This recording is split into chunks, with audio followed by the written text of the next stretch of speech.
Hey guys, it's Shalompopculture. How you doing? It's been some time and I am back with another video. I don't know what I'm going to title this video, but all I know I'm going to talk about is why is Ella Mai flopping? What happened? What happened? Why is Ella Mai flopping? And I'm going to get right into it. No intro, no introduction. Oh, actually I'll do a quick introduction. My name is Shalom and I like to do videos in pop culture. If you like how that sounds, like, subscribe, share my video, and yeah, I'm going to get right into it. So Ella Mai is an R&B singer, and I'm going to do some background on her so everyone knows who she is, how she came up. So in 2014, Ella competed in the 11th series of X Factor UK as a trio called Arise, but the group didn't get any further than their initial audition in X Factor. After the groups have had their time, she then released a 4-track EP on SoundCloud, and the EP was called Troubled. Soon after that, she began to release videos of her singing onto her IG, and these became quite infamous because we didn't actually know what she was singing, but it just sounded good. So like everyone was just like, yeah, it's a good vibe. We don't know what you're saying, but it sounds good. I'll put in a video.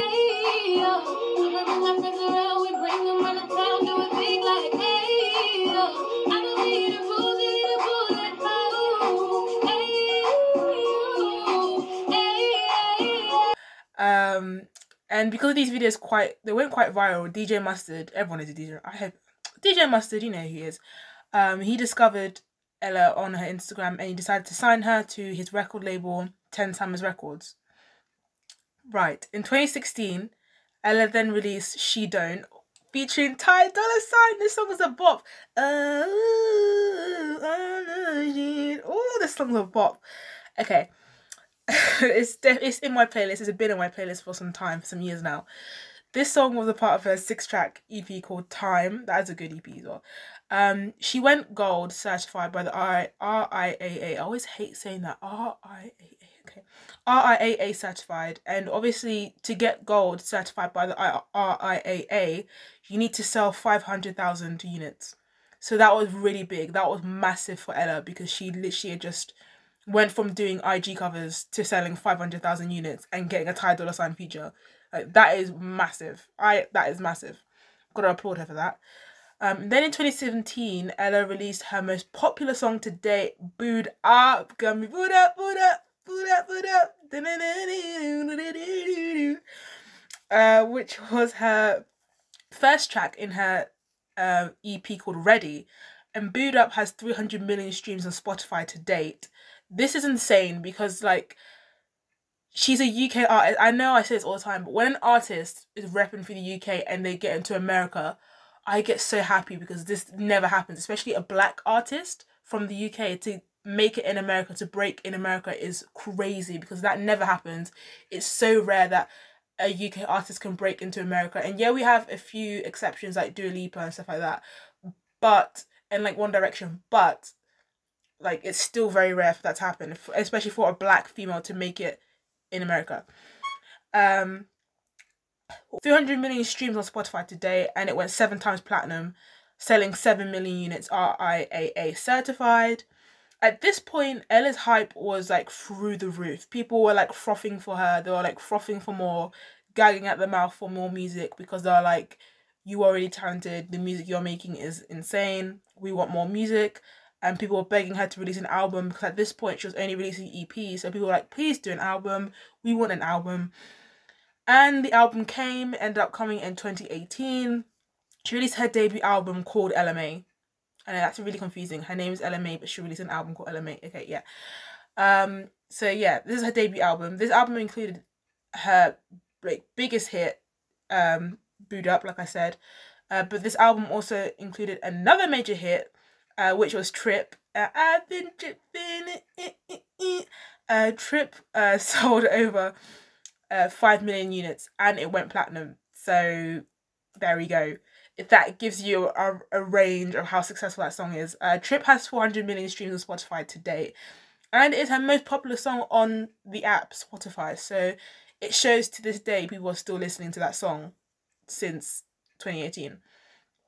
And in her debut album, I feel like this is a chance for Ella to build connections with other artists, because before this debut album she wasn't collaborating with a lot of people. the only person she had collaborated with was Ty Dolla $ign. So this was her chance to get the collaborations, get the connections, get the, you know, just like build the connections up. So Ella Mai collaborated with Chris Brown, Her, like Her, and John Legend. And this was like massive for Ella because her at the time, she had just done that massive hit with Daniel Caesar, the Best Part song. So that was massive. So it was quite smart for Ella Mai to get her on her album because I feel like Ella was piggybacking off of her success from that song for her debut album, if that makes any sense. Yeah. So she was sort of like using her and then, yeah, not using her, but you know what I mean. You know, it was a smart business tactic. And obviously it's big to get a Chris Brown feature, you know, that's great. And then she, at this time, she was sort of just riding the wave of her success, keeping it chill, keeping it humble. And then in 2019, she was, you know, doing her thing. Ella Mai was then nominated and won a Grammy for the Best R&B Song, which was massive because correct me if I'm wrong, but it has been a long time since a British black artist has made it in America and won a Grammy. Correct me if I'm wrong. Like a solo female black artist from the UK to make it to America, like make it, and win a Grammy, which is really rare because there's some people who have literally been artists in the UK for years and they still have not made it in America. Like Little Mix is the perfect example of they literally made it in the UK. Everyone knows who Little Mix are, but they never made it in America. No one knows who Little Mix are in America. So that is a shame. Which was amazing because like going from making IG covers in your bedroom to then winning a Grammy, like that's quite impressive, to be fair. That's quite impressive. After winning the Grammy, Ella sort of went quiet in terms of her music. She wasn't really like she didn't really take a break, so to say, but at the same time people sort of understood it because she literally carried 2 summers on her back.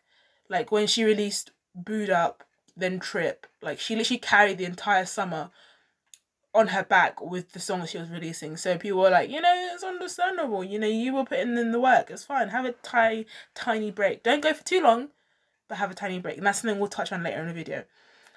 However, she was still keeping busy by doing collabs with other artists. She collaborated with a British R&B artist, Mahalia, on What You Did, which was a bop. I actually like that song. I don't think it's on my playlist, but I do like that song. And it did well as well. It got 100 million streams to date on Spotify.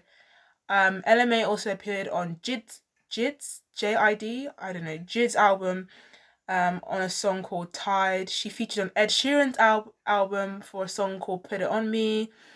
In 2019, she appeared on DJ Mustard's album Perfect 10 on the song called Surface. And in 2020, she appeared on Wizkid's album Made in Lagos for the song Piece of Me.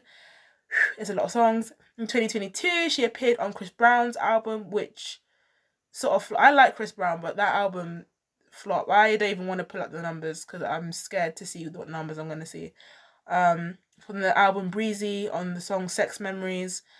She had more collaborations, but we'll be here all day if I was saying every single collaboration. So those are the majority of the collaborations she's done after the album. Although she was collaborating with other artists, none of the collaborations did very well. And I feel like it's because the majority of Ella Mai's collabs, they were put in the middle of albums. So they were often overshadowed by better songs. Like in Made in Lagos, I didn't even know Ella Mai was on the album because I was so focused on Essence and I was so focused on Ginger that featuring Burna Boy. I didn't even notice that Ella Mai was on the album because their songs are like, I don't even listen to Ella Mai's song, but Essence and Ginger are like amazing songs and they literally ruled the summer. So she was always overshadowed by better songs or better songs that just did well on the charts. It is what it is. After she did the collabs, she did go quiet from her socials, which everyone was a bit like, oh, what are you doing? Please don't go quiet on your socials because you went quiet from your music and now you're going quiet on your socials. Please don't do it, Normani. And then I did notice, I can't obviously pull it now because she has posts, but at the time she deleted all of her pictures, which was a bit concerning. I was like, what is going on here? Why are you deleting why are you quiet on your socials, deleting all your pictures and not releasing your own music? What is going on? What is going on? And then she came back with a single called Not Another Love Song, which is a bop. I think that was my favourite song from Heart on My Sleeve. And I'll get on to that era / album in a second. But that was my favourite song. That song is really, really good. But no one supported that song. So it low-key, high-key flopped. After Another Love Song, she decided to release her second album, Heart on My Sleeve. And I just want to say before I get into the actual nitty-gritty of the album and critique and pick it apart, like that's my job to do, the album cover is stunning. Oh my gosh. It is like, woo! I don't know. One thing about Ella Mai is she's going to give you skin, she's going to give you glowiness, she's going to give you like just natural, like naturalness, which I like, I appreciate. And I feel like that's what set her apart in the beginning of her career, because there weren't any R&B artists that really look like her, that weren't wearing makeup, that were like had their natural hair out. And I feel like that's another reason why people like Ice Spice as well, because you know, she's got a natural body, she wears her natural hair out, she wears very minimal makeup. Like the most makeup she'll wear is like eyeshadow or mascara, and she keeps at that. So I feel like that's what drew people to Ella Mai, and that's what drew people to Ice Spice. However, this album did not do well compared to her debut album. So this ended up selling 20k units first week, guys. Oh my gosh, do you know how horrendous that is? 20k first week. And you guys were clowning Chloe Bailey, Walmart Yonsei. You were clowning her for selling 10k. Well, Ella Mai only sold 10k more than Walmart Yonsei. So I don't understand why people aren't going after Ella Mai. And I feel like the only reason people weren't clowning Ella Mai was because Ella Mai is unproblematic AF. She does not bother anyone. She doesn't beef with anyone. She doesn't start any arguments with anyone. She's unproblematic AF. She keeps to herself. She makes music. She promotes it. She gets connection with other artists, and that's all she does. She does her job and she goes. She doesn't do any of this beef and rah any of that. So which I actually respect, which is really rare these days, because everyone's trying to start beef. Everyone's trying to do that. It's like, just make music and do your job. Which isn't great. So compared to her first album, which sold like, which songs that went 5 times platinum, 3 times platinum, and then to selling 20k first week, that's not great. That is, commercially, a record label would class that as a flop, and I'll class that as a flop as well. But on this album, she had artists or collaborations of artists like Lotto, which is, why would you have Lotto on your album if you haven't released an album in years, Ella Mai? Like, Lotto is flopping as it is. Her career is Scratch Off's career is hanging on a thread. It is hanging on the smallest thread you've ever seen. The only time when she is on the internet or she's actually doing something is when she's shading Nicki Minaj or she's throwing disses at Ice Spice, which are weak AF. Her career is hanging on a thread. I don't know why you decided to add her on the album, whatever. And then she had Roddy Ricch. Roddy Ricch has been flopping since Excuse Me, I'm Antisocial. So I don't know why you would put her on this song, because her career's been flopping. His career's been flopping since Excuse Me, I'm Antisocial. After The Box and after High Fashion, whatever that song was, he hasn't had a career. And he's been trying to get back, but he just hasn't been able to get back. And then after the album, she then released a deluxe version, which I was shocked, because you only release a deluxe version of an album when your original album has done well, like done numbers. Like, the people I would expect to release a deluxe album is Ariana Grande, Nicki Minaj, Drake, I don't know, just people who can actually sell music. Like Ariana Grande did that with Positions. I don't know if Drake, but just artists that can actually sell, and they know, and the record label knows they're gonna get that money back, because, you know what I mean, you don't release a second part of an album if the first album you release is flopping. It doesn't make any sense, because it's likely that the deluxe album isn't even gonna sell what the first album sold, if that makes any sense. It's not really a smart idea, and it's just a waste of money. And the deluxe album had 13, had 3 extra songs. The original Heart on My Sleeve had 15, so 3, 18, 18 songs. Quick maths, quick maths. But and then now we are here where she is on tour. I think she is for Heart on My Sleeve. I don't know how that's going. I think it's going okay. I have seen some videos and the crowd seems invested. They seem like they're singing along to every word. So good for her. She's still making her money. Ella Mai is. She's still on tour, so it's good for her. I just think that Ella Mai, the reason why she flopped so hard with this album is because she waited too long. Like, you're waiting. So when did she release Ella Mai? In 2018. And then when did she release? So she waited like 4 years. 4 years. I don't know why I think so hard about that. 4 years from 2018 to 2022. 4 years. Like, are you Beyonce? You're not Beyonce.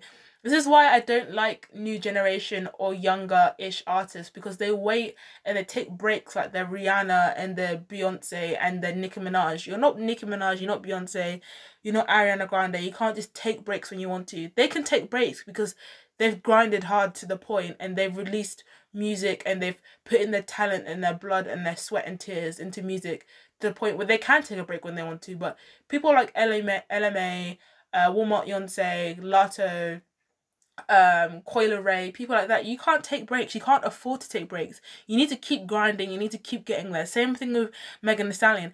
I don't know. She can't. I know she took a break for her mental health because of the Tory Lane situation, which I'm not gonna get into because whatever.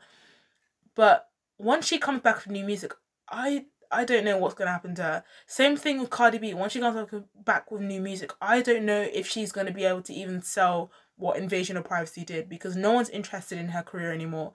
Crowds are dead. Crowds are silent when she's performing, and people are just finally seeing her true colors and who she is by, ordering 2 grown men to throw bottles at women that was sleeping with your husband. It's like, what? It just what in the hell? Okay.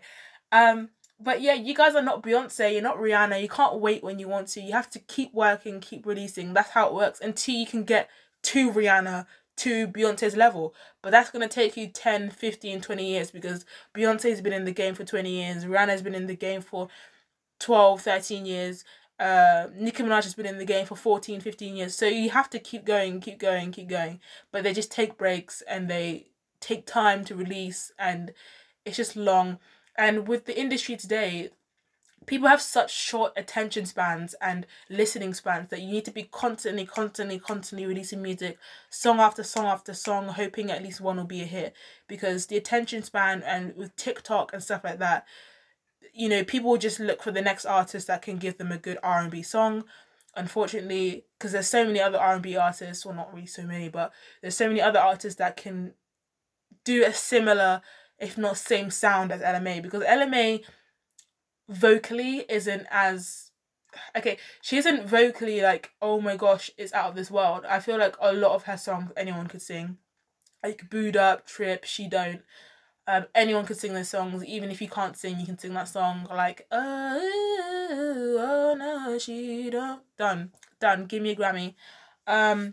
But it was more of her. I feel like her looks, her being lighter skinned, her writing is incredible. I will give her that. Her writing is amazing. But those are the things that I feel like people drew to in a way.